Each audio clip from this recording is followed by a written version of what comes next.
रूपं उपपज्यति चक्षु विज्ञानम। जब आंख से हम रूप देखते हैं तो क्या पैदा होता है? चक्षु का विज्ञान पैदा होता है। वो अच्छा और बुरा दोनों हो सकता है। स्त्री सुंदर है तो बहुत सुंदर है, स्त्री कुरूप है तो अरे, ऐसे पुरुष के संदर्भ में भी। तो जिसने राग को भग्न कर दिया, आंखों से हम राग पैदा करते हैं। देखिए, हम हर चीज से स्वाद लेते हैं, स्वाद नहीं लेते। जिस चीज में स्वाद नहीं है वो चीज आप कभी भी नहीं खाते। अच्छा, स्वाद आपने स्वाद लिया है? किस किस चीज से स्वाद लिया है बताएं?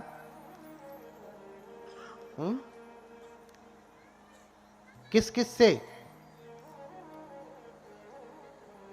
सलायतन फसजो रसंग वे विमर्तति। जब हमारे क्षह आयतन उनके आलंबनों के साथ टकराते हैं तो व्यक्ति स्वाद लेता है। स्वाद, आज तक आप एक ही स्वाद जानते हैं, एक ही प्रकार का आहार जानते हैं, लेकिन बुद्ध 4 आहार कहते हैं। कितने कितने? 4 आहार कहते हैं। कौन कौन से? एक तो आहार आप जानते हैं, उसे कहते हैं कबलीकर आहार। कबलीकारो आहारो, कबलीकार आहार, अर्थात जिसे आप कबल बना के चबा करके चपर चपर चपर करके खाते हैं, वो क्या है? कबलीकर आहार। फिर क्या है? मनोसंचेतना आहार है। फिर क्या है? स्पर्श आहार है। फिर क्या है? विज्ञान, जिसे हम हिंदी में कहेंगे विज्ञान, विज्ञान आहार। ये 4 प्रकार के आहार हैं। और इन्हीं के द्वारा, इन आहारों को हम लेते कैसे हैं? इन्हीं 5 इंद्रियों के द्वारा लेते हैं। आंख, कान, नाक, जीभ, त्वचा और मन। एक 6वीं इंद्री जुड़ती है जिसके द्वारा हम सारे रसों का आनंद लेते हैं। अच्छा, जिस चीज में स्वाद नहीं उसे आप खाते हैं? खाना कौन सा खाया? भोजन कौन सा किया? जिसमें स्वाद है। एक दिन अगर स्वादिष्ट भोजन न मिला तो आपका पेट न भरेगा। भरता है? नहीं भरता। हर चीज में तो आप तो स्वाद बस इतना ही जानते हैं कि यही स्वाद है, लेकिन नहीं, आंखों से भी स्वाद है। आपने वस्त्र कौन सा पहना? जो आंखों को स्वादिष्ट, आंख के द्वारा स्पर्श हुआ तो जो विज्ञान पैदा हुआ है, जो स्वादिष्ट लग रहा है, वही स्वादिष्ट वस्त्र आपने पहना? नहीं पहना। आपकी अलमारी में हजारों जोड़े कपड़े रहे होंगे, हाँ, ऐसे गए होते, हाथ डाले होते पीछे, निकाल लिया, एक पहन लिया। ऐसा किया क्या? देखा कि इन हजारों में भी कौन सबसे ज्यादा स्वादिष्ट है? वही कपड़ा पहना ना, वही वस्त्र पहना। ऐसे ही कान से व्यक्ति स्वाद लेता है, कान से स्वाद लेता है। बढ़िया गीत चले तो आदमी स्वाद लेता है, गाली देवे तो फिर स्वाद नहीं ले पाता, सारा रस खत्म हो जाता। ऐसे स्पर्श से स्वाद लेता है। स्पर्श का सबसे उच्चतम स्वाद स्त्री पुरुष का भोग है। उससे बड़ा राग क्या है? उससे बड़ा राग है कोई नहीं, कोई राग नहीं। ऐसे ही कानों को शब्द सुन करके, नासिका से गंध को ग्रहण करके, इत्र कौन सा लगाया? परफ्यूम कौन सा लगाया? वही। कोई भी आया दुकान से और दे दिया, लो भैया ये ले जाओ, आपने ले लिया? नहीं, जिसमें आपको स्वाद आया, नहीं ये स्वादिष्ट लग रहा है नासिका के द्वारा, वही आपने लगाया। तो ऐसे ही 6 इंद्रियों से, 5 शारीरिक इंद्रिय हैं और एक मानसिक इंद्रिय। 6 इंद्रियों से जो स्वाद लेता है राग में फंसता है। इसलिए बुद्ध ने कहा, बुद्ध कौन है? भगरागोति भगवा, जिसने समस्त रागों को भग्न कर दिया। बुद्ध के भीतर कोई भी रस नहीं, रस लेने की कामना नहीं। आप उनको रूखा भोजन दे देंगे, रूखा भोजन कर लेंगे। वस्त्र तो कोई राजसी पहनते नहीं थे। हम लोगों के भीतर राग है, स्वाद है, बुद्ध के भीतर ऐसा नहीं था। बुद्ध तो पंचकूल पहनते थे। पंचकूल यानी पुराना फटा कपड़ा, उसको सिल करके चीवर बनाते थे और बुद्ध उसको पहनते थे। आंखों से कोई रूप देखा तो उसमें भी स्वाद नहीं। कान से कोई गीत नहीं सुनते, ऐसा जो आपके यहाँ गांव में जब खुशी होती है तो डीजे लग जाता है, ऐसा बुद्ध कोई गीत नहीं सुनते। बुद्ध धम्मपद का गायन सुनते हैं। इसलिए हमारे धर्म की जब संगीति हुई तो उसे कहा संगीति, साथ में गीति माने गायन करना, साथ में गायन करना। दूसरा शब्द दिया संगायन, साथ में गायन करना। आज कोई गा दिया तो कहते हैं भंते तो गीत वादित। अरे भैया तुम समझो, ऑर्केस्ट्रा वाले थोड़ी ना है। हाँ, क्या गाया? बुद्ध की स्तुति गाया, धम्म के गीत गाया। तो भगरागोति भगवा, जिसने राग को भग्न कर दिया। भग दोषोति भगवा, जिसने दोष को भग्न कर दिया। दोष कहेंगे हिंदी में तो द्वेष होगा। किसी भी प्रकार की ईर्ष्या, जलन, क्रोध, अहंकार, ये सब कुछ जिसने त्याग दिया। बुद्ध तो छोटे से छोटे जीव के प्रति कारुणिक है, इसलिए बुद्ध को महाकारुणिक कहा गया। बुद्ध के जैसा धरती पे करुणावान आज तक कोई नहीं हुआ। बुद्ध के जैसा, बुद्ध जिसके ऊपर करुणा करते हैं, मार करके भी लोग करुणा करते हैं। बुद्ध बिना मारे ही करुणा कर देते हैं। क्यों? क्योंकि बुद्ध परम सामर्थ्यवान है। अरे भैया, किसी को सुधारना है तो उसे बंदूक चला के मारना जरूरी है। इसलिए देश का संविधान बहुत विषम परिस्थिति में ही जाकर के फांसी की सजा देता है। क्यों? क्योंकि बाबा साहब उस भगवान बुद्ध की शिक्षा से प्रेरित हैं। जब कोई विकल्प ही नहीं बचता तब जाकर के मारने का विधान दिया गया संविधान में। बुद्ध परम कारुणिक हैं। अंगुलीमाल जैसे डाकू को जिसने हजारों की हत्या की, 1999 की हत्या की। कितने की? 1999। 999 नहीं, 1000 तो मार के ही आया। गुरु से बोला कि मार दिया 1000 को। आपकी गुरु दक्षिणा पूरी हुई। बोले क्या सबूत है तूने मारा?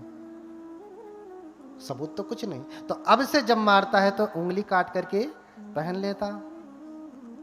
तो 999 दोबारा पूरा किया। 1000वें नंबर पे भगवान बुद्ध थे। तो 1999 की हत्या करने वाला कोई आज के समय में कोई ऐसा एक व्यक्ति का नाम बताइए, कोई है? या तब के समय में ही, बुद्ध के समय में ही किसी ऐतिहासिक व्यक्ति का नाम बताइए जिसने किया हो? नहीं। एक अकेले व्यक्ति ने इतने की हत्या नहीं की होगी। यहां तक कि बड़े बड़े राजा महाराजा भी अधिकतम मारे होंगे तो 100, 200, 500 मारे होंगे, इससे अधिक नहीं। लेकिन इसने 1999 की हत्या की। बुद्ध भी चाहते तो मार देते। राजा बिंबिसार, प्रसेनजीत आदेश देते मरवा दो। लेकिन बुद्ध किसी को मारते नहीं, क्योंकि बुद्ध के भीतर किसी के लिए द्वेष नहीं है। बुद्ध तो करुणा करते हैं। हर व्यक्ति को सुधरने का अधिकार है। हर बीज जम सकता है अगर आप उसे उचित भूमि, उचित जलवायु देंगे तो इसीलिए कहा कि तद्धर्म सर्वदेहिनाम। वो बुद्धत्व का बीज, वो ज्ञान का बीज समस्त देहधारियों में है। कोई भी प्राणी हत्या के योग्य नहीं है। इसलिए बुद्ध कहते हैं कि किसी को मारे नहीं, मैत्री करें। और जब किसी से आप मैत्री करेंगे तो मारने की नौबत नहीं आएगी। आप अपने बेटे को मार सकते हैं? बेटी को मार सकते हैं? नहीं, क्योंकि इतनी मैत्री, इतना प्रेम, इतनी करुणा भरी है उसके प्रति। चाहे कितनी विषम परिस्थिति आ जाए, आप मारने वाले नहीं हैं। इसलिए माँ के प्रेम को, माँ की मैत्री को सर्वश्रेष्ठ प्रेम, मैत्री और करुणा कहा। तो बुद्ध अंगुलीमाल जैसे व्यक्ति को भी मारते नहीं, उसे रास्ते पे ला देते हैं। क्यों? क्योंकि बुद्ध परम सामर्थ्यवान है, बिगड़े से बिगड़े व्यक्ति को भी सीधा कर लेते हैं। इसलिए बुद्ध को कहा गया सत्ता देव मनुष्यानम। बुद्ध क्या है? शास्ता है। हम वंदना में करते हैं हर दिन, सत्ता देव मनुष्यानंग बुद्धो भगवाती, कहते हैं ना। भगवान बुद्ध मनुष्यों और देवताओं के भी गुरु हैं।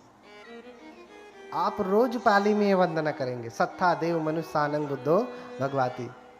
देव मनुष्यानंग, अगर मनुष्य ही देव होता है तो फिर दूसरा शब्द लगाने की क्या आवश्यकता है? मनुष्य ही देव होता है तो दूसरा शब्द लगाने की क्या आवश्यकता?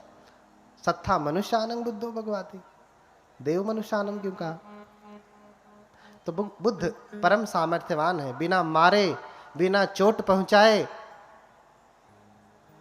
व्यक्ति को सन्मार्ग पे लगा देते हैं। भैया तुम सच में भगवान हो तो ठीक करके दिखाओ ना, गोली मारना तो आम आदमी कर लेता है।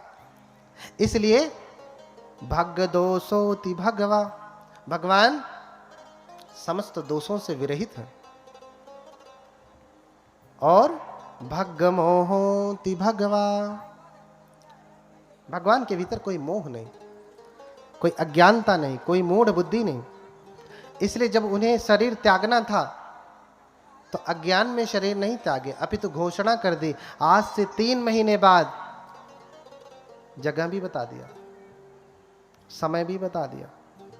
आज से 3 महीने बाद कुशिनारा में 2 साल वृक्षों के नीचे अंतिम पहर, तीसरे पहर में मैं अपने शरीर को त्याग दूंगा। और हुआ भी ऐसे। भगवान 3 महीने बाद कुशिनारा, कुशीनगर में पहुंचते हैं, 2 साल वृक्षों के नीचे लेटते हैं और अंतिम पहर जैसे ही शुरू होता है भगवान अपने शरीर को त्याग देते हैं। ऐसा कोई हुआ आज तक जिसने कहा कि इतने बज के इतने मिनट पे मरूंगा और मर गया? बता दे। क्यों? क्योंकि बुद्ध सारे मोहों से विरहित है। बुद्ध परम सजग है, परम ज्ञानी है। उनके भीतर मोह अर्थात बाल बुद्धि, अज्ञानता, मूर्खता, बुद्ध उन सब से परे हैं। इसलिए भग रागोति भगवा, भग दोषोति भगवा, भग मोहोति भगवा, भगस पाप का धम्मा भगवाते न उच्चति।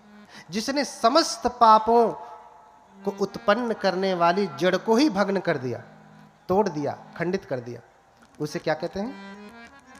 भगवान कहते हैं। भगवान, उससे भगवान कहते हैं।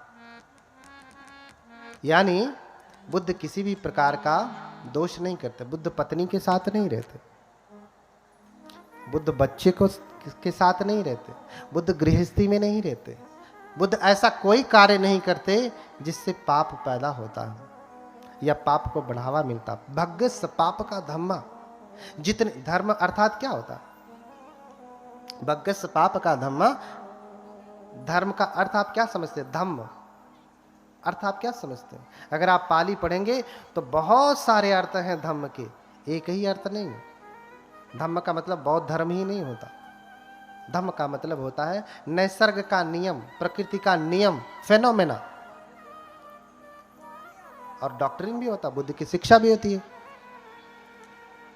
तो जितने भी पाप को उत्पन्न करने वाले ताड़ित नहीं होता।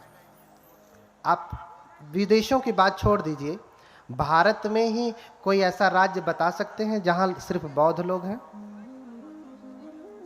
सुना? बता सकते हैं? सिक्किम का नाम सुना है? पूरे बौद्ध लोग हैं। यहां तक कि अरुणाचल में भी बौद्ध लोग हैं। आप जाएंगे हिमाचल में तो अधिकतम संख्या तिब्बती बौद्ध धर्म को मानने वाले हैं। लद्दाख जाएंगे, पूरे कौन है? बौद्ध। कभी आपने सुना वहां पे ऐसा होता? अपवाद तो हर जगह है, लेकिन आपने सुना कि वहां किसी के साथ दुर्व्यवहार हो रहा? जैसे आज आपके प्रदेश में खड़े खड़े बहन बेटियों की इज्जत नहीं रह जाती, ऐसा आपने सुना कभी किसी न्यूज़पेपर में? सुना होगा तो वर्ष में 1 आध बार। कितनी बार? वर्ष में एक आध बार, क्योंकि बुद्ध का ही वचन है, यो हवे रखति धम्मं धम्मं रखति सो परे। क्या कहा? जो धर्म का पालन करता, रखति माने रक्षा करना। क्या करना? रक्षा करना। तो धर्म की रक्षा कैसे होगी? उसका पालन करने से होगी। आपने गाड़ी ले लिया और लाके खड़ी कर देंगे तो गाड़ी सुरक्षित बची रहेगी? कभी चालू मत करिए, कभी कुछ मत करिए, चलाइए मत।